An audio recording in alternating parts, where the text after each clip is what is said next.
The Comox Valley Regional District has been working on a coastal flood adaptation strategy.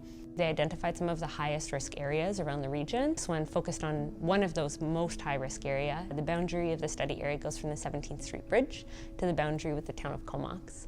And this is a super low-lying area, really close to the ocean. Comox Road there, that acts really as an important corridor for getting people between different areas of the jurisdiction. Predictions around sea level rise show we're going to experience increased storm surge and increased flood risk, increased risk of inundation. Flooding isn't a new thing in the Comox Valley. Like, this is a flood-prone landscape. The problem isn't the water. The problem is that we have things we care about in the way. What my experience has been with the Phase 3 of Coastal Flood Adaptation Strategy is that the table was set first by the Comox Valley Regional District, and then they invited a lot of guests to that table, and then they moved the whole table back to the nation where it all starts. What we were trying to do was simply not possible without Comox First Nation actually together at the table and working towards more of a partnership actually between the regional district and the nation.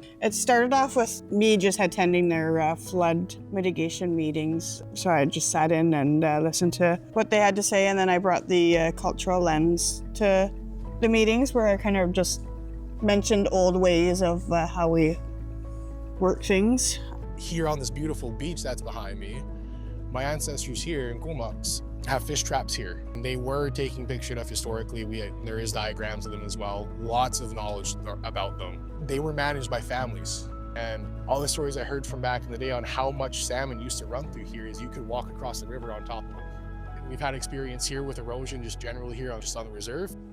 And the amount of wave action, storm power we get, winds in here, especially during the winter seasons and the king tide, there's always that to think about, especially with the flooding. We've had the road flood previously before, and now to be in a workshop and actually got to talk to a lot of people who understand this is a problem, this needs to be solved, this needs to be dealt with. And it's not just affecting Indigenous community or the community of Comox and Courtenay, it affects all of us. On this project, I think there was just a real interest in kind of like throwing the more traditional approaches a little bit out the window, acknowledging fairly early on that maybe we didn't 100% know exactly what the outcome was going to look like. Taking the time to build relationships and to try out different forms of workshops. Instead of looking at maps and trying to figure out how to mitigate and manage this, we went to the places on the maps, which are just down the road, and broke bread together and had conversations together about what really matters to us as farmers, as Indigenous people, as public servants. We have agricultural land, there's residential, there's commercial, there's reserve land, there's archaeological sites. There's so many different elements that are at play in this area. And so we need to have lots of voices at the table who can say, this is actually what happens on this land. I have seen my friend, the very determined farmer, being surprised in this process that all the sharp edges were off. And that is wonderful to see. My aha moment through that workshop was talking to the farmer and the gentleman from Ducks Unlimited as well. The fact all three of us seen the exact same issue and knew it had to be dealt with, we've all wanted to talk to each other, obviously, but never had the chance to, and that workshop allowed that to open up, where it's like, okay, can we actually all come together and do something? When you bring different perspectives together, there's a collective wisdom that we can draw on that simply isn't there if we don't bring these people together. You can't get to that any other way. I was absolutely very pleased with First Nations leadership in this project, and it was such a respectful engagement from all sides, and I think I personally treasure that. I've been longing for that for as long as I live in Canada. We can move forward in recognizing truth and reconciliation and combining it with economic, ecological programs that socially bring us forward as well. We need agriculture, and maybe we need to sacrifice some low-lying areas in agriculture, but let's treasure the capabilities of the higher areas to the max. I think it's the sharing knowledge is part of it. It's also respect for how that knowledge is shared, and that comes down to trust. When you're talking to the person while you're sharing this information whose house floods every year, while we're also thinking about what the coastal sea level rise is going to look like 50 years from now, it kind of makes it a lot more real.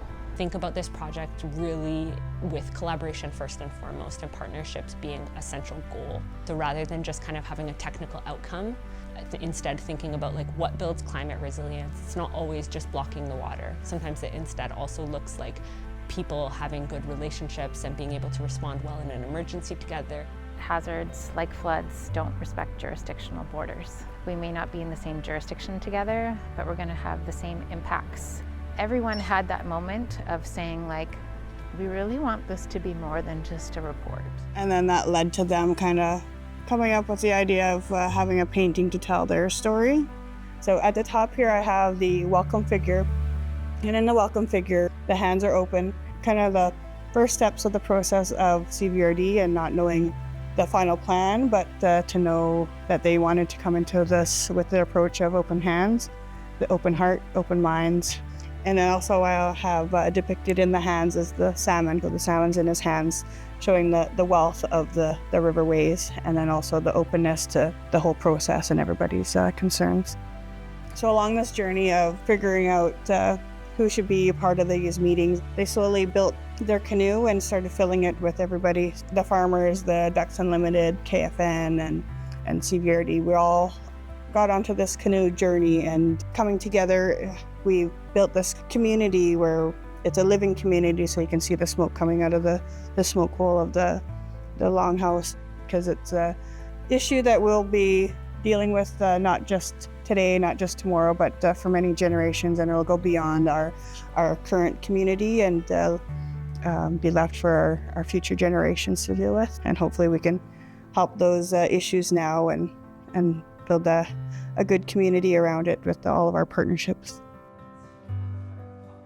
I'm actually really proud of this work, the courage to step into the unknown and actually follow where the process led us. That's a really rare thing within the constraints of local government, of decision making, of accountabilities, of budgets and timelines and all of this type of thing.